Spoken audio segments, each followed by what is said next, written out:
Selamat siang, dosen pengampu mata kuliah Biosains, Profesor Dr. Hewan Inyuman Sursana MSI, selaku dosen Fakultas Kedokteran Hewan Universitas Udayana, dan teman-teman sekalian yang saya banggakan. Kami dari kelompok 4 akan mempresentasikan materi mengenai mikroskop.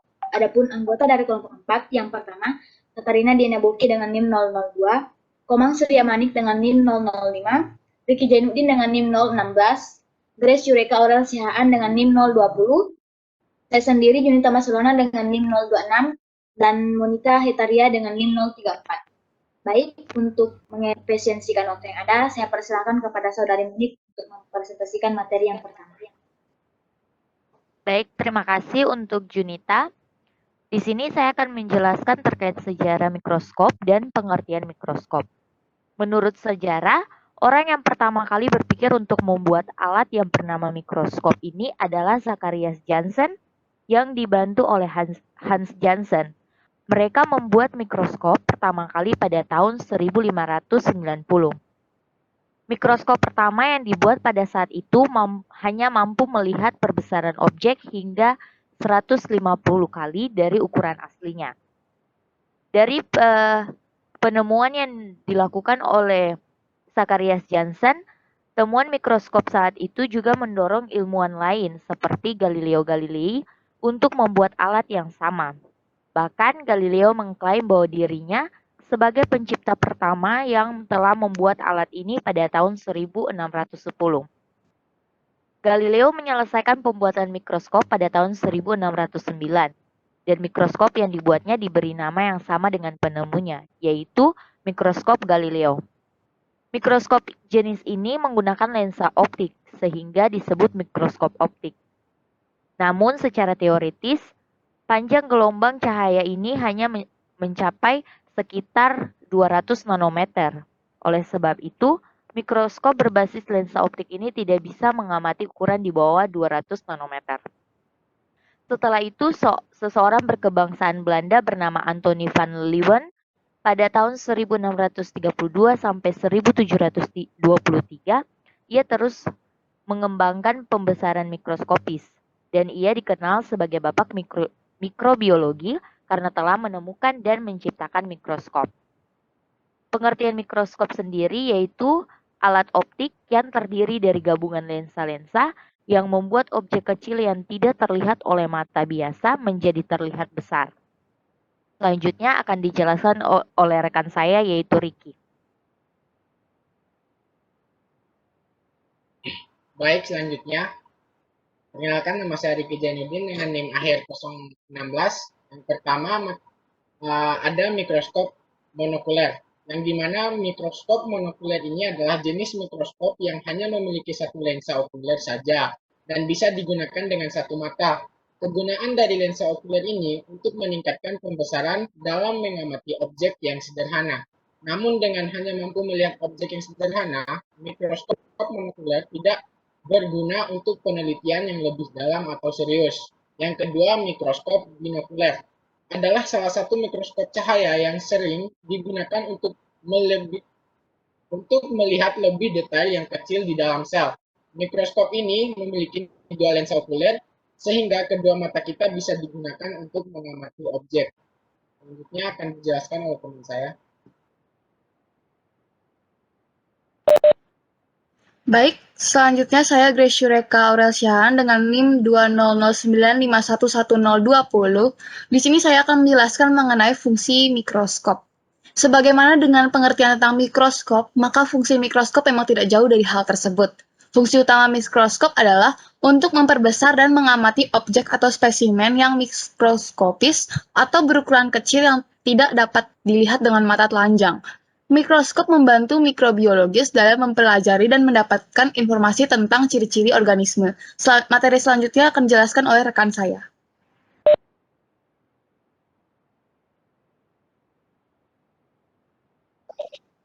Baik, perkenalkan nama saya Junita Masulona dengan NIM 016. Saya akan memaparkan materi mengenai cara menggunakan mikroskop. Yang pertama, letakkan mikroskop di atas meja dengan cara memegang lengan mikroskop sedemikian rupa, sehingga mikroskop berada persis di hadapan pemakai. Yang kedua, putar reversal sehingga lensa objektif dengan pembesaran lemah berada pada posisi satu poros dengan lensa okuler yang ditandai bunyi klik pada reversal. Yang ketiga, mengatur cermin dan diafragma untuk melihat kekuatan cahaya masuk, hingga dari lensa okuler tampak terang berbentuk bulat. Yang keempat, tempatkan preparat pada meja benda, tepat pada lubang preparat, dan jepit dengan penjepit objek atau benda.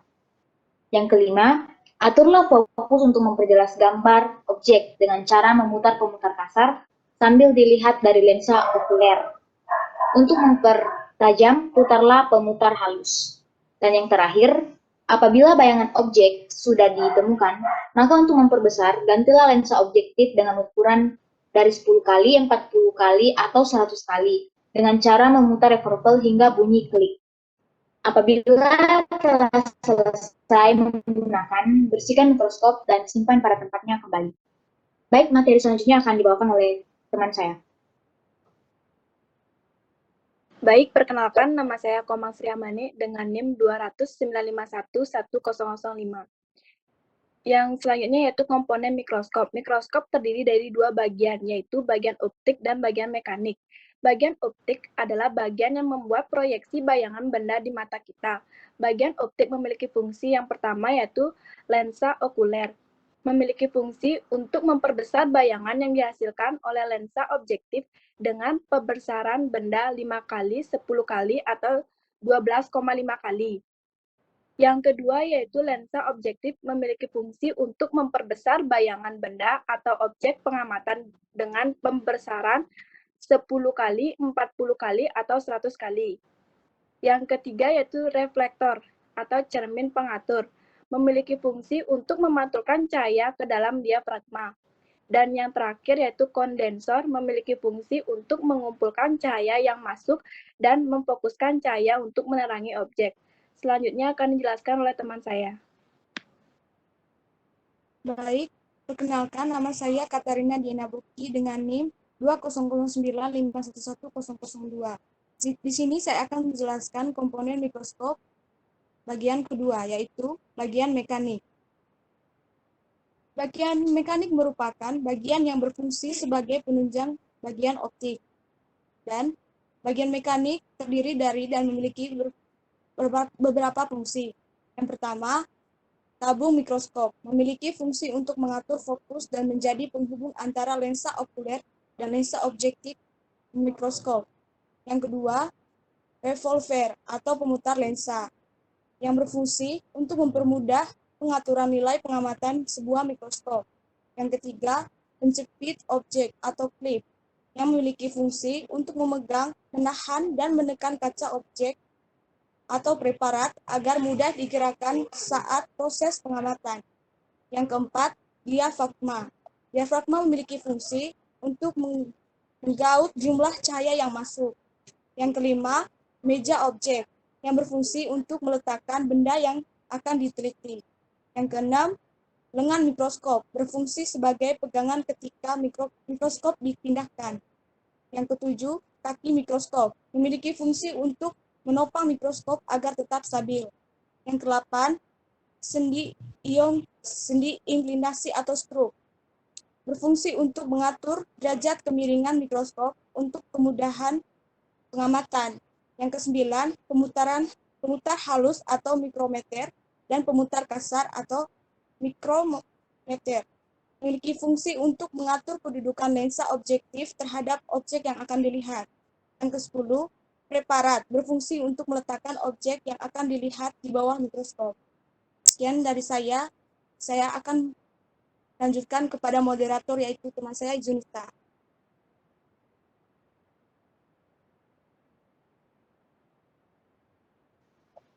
Baik, demikian presentasi kami dari kelompok 4.